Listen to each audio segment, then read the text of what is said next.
Hi guys, it's Angie with My Fairy Treasures. We're back after my damn camera decided to lose battery. Anyway, before we were so rudely interrupted, let's continue on. You know what? Let's come in a little closer if we can. Where we left off at was down here. Remember we were gluing on our pearls? And we want the pearls to be glued on in a way that looks like they were just thrown over this project, right? Right. So I'm going to continue gluing these pearls on. Also, I'm going to show you some stamping. I meant to do some stamping with some like dark brown sepia onto the background. And I forgot that step. So we'll do that after this. And then we'll do some close-ups so you can really see how this turned out. And we'll be finished. So we don't have that. This video isn't that much longer. Okay. I wonder if we want to do it. Yeah, you know what? Well, I'm trying to see where I can secure this. Maybe I can secure this on this bird's body. I think I can. I think I can. And that's going to look good. Okay, there we go. Got it. It's not the easiest thing to secure the pearls here and there, and then also at the same time keep it looking like it's draping. You know? You know what I mean? All right, so we're going to attach it right there.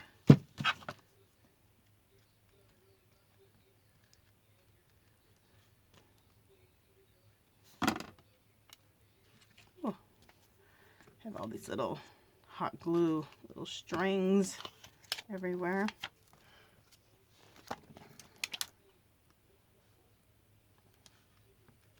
Okay, so this looks really good. Oh, I have these hot glue strings everywhere. Okay, so you guys are seeing that. That looks really, really good. I love that. And you're getting a nice close-up, a nice visual. Okay, so that's how that looks. That's how this is looking.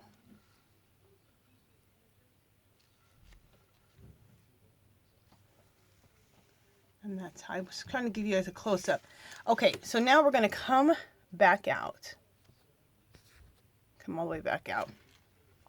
Because what we want to do is I do want to do some stamping. I'm going to work far out, and then I'll bring you up close so you can see what it looks like. But I want to work far out so you can see what the heck I'm doing. All right, you can take whatever ink you want, but I'm taking this, and it's one of my favorites. It's Ranger's Archival ink, and it's in sepia. You guys, I always have this in my stash. I actually like this better than Vintage Photo, and I love Vintage Photo, which is by Tim Holtz, his Distress ink, but I like this even better. I use this more than I even use that, but I still use the heck out of the Tim Holtz Distress Vintage Photo. Okay, but anyway, this is great. I'm just going to do some stamping in the background. Now, I wish I would have done that before I put all my stuff on here, because it won't be the easiest to get around everything, but we'll be fine.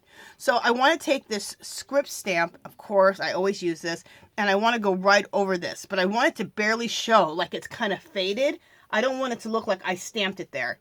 So I'm going to go ahead and ink up my script stamp, and I would advise everyone, this is one of my I think this adds so much magic when you add script stamping to almost all your backgrounds, if not all, but a lot of them, in my opinion. But first stamp it off on another piece of paper so that you're not getting a whole lot of stamping. In fact, I didn't get anything there. Just a second. All right. I might be fine with that. You know what? I'm going to be fine anyway because I don't think I'm getting flat enough. Just a second. Let's see. Perfect. That's exactly what I want. There's just a little bit here and there. Perfect. That's exactly what I wanted. Just a little here and there. I didn't want a whole lot. Perfect. It's just some backgroundy type of stuff that you want. Like it fades in and out. Perfect. Okay. And you might not be able to see it because we're kind of far out, but I will come in closer. Okay. I have some really cool little stamps. One's like a little spool and one's a little clock face. And I love these. I use them a lot. Okay. So I'm going to use those here and there. I'm not going to put them on a block because I could care less about being perfect. In fact, I don't want to be perfect. So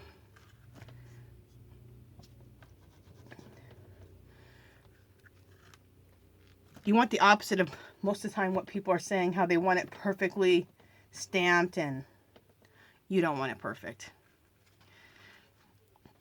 You want it perfectly imperfect. Does that make sense? I'm going to take that spool stamp. This stamp is old. I've had this for like 8 years. I think it was in a Tim Holtz pack, if I'm not mistaken, but I can't even tell you. I've just had it forever. It's an old-fashioned spool, and I absolutely love it. And you're not seeing tons of this. You're just seeing little bits here and there.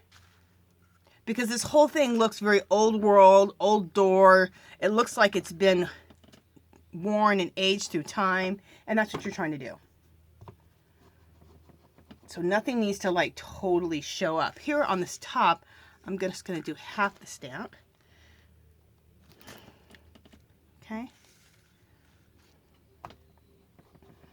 And like I said, I know you're not totally seeing things right now, so I will be doing a close-up of all this in a second. There we go. And I want to do this spool stamp one more time. Do a little bit right here. Hopefully you guys are seeing me do this. Yeah, you are. There we go. And that showed up a little bit more than I wanted, but I still love it. Let's stamp it out again over here. Perfect. All right. There is no right or wrong with any of this kind of stuff. I do want to use this stamp. Isn't that cool? A little postage stamp. We'll use a little bit of this. And that I did stamp off on another piece of paper because I just have a feeling that that's going to show up pretty well. And it did. And we'll just do a little bit of that right there. Cool. And we'll do a little bit more of that down here. And I didn't do it straight on. I did it at an angle just so it looks really natural. Perfect. That's all I wanted to do. So let me show you a close-up of that, of what that looks like. Trying to get a little bit more light on the situation. Okay. So let's come in a little bit closer. See the stamping that I've done? There we go. Just so you can see the background. Okay.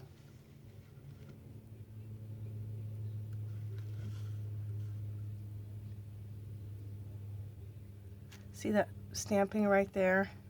You can see some here. You can barely see some there. That's what I'm talking about. You just want to see little its and bits. And it really looks like it's just like in the background somewhere, peeking through, because this has all been faded over time. So the general look of the whole thing is an old wall, an old door that it's been painted 20 times. It's been chipped up, painted over, chipped again. That's all. That's just all you're looking for. And there's the bottom. Okay, you guys, I think that's it. Hopefully I didn't forget about anything else. I think that's it on this one. I absolutely love the way it turned out. I hope you guys love the way it turned out. Look for in the next video, I am going to show you how to make the rust paste. In fact, I'll give you a quick little thing on it. This is the color of one of the rust paste here.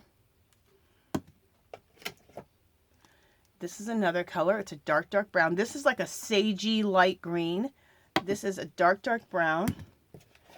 This is a rust color mixed with a lot of this dark brown. This is another like a light tealy green. This makes really pretty mixed with the copper. It's really pretty. And then this mustard color. This is another really good one.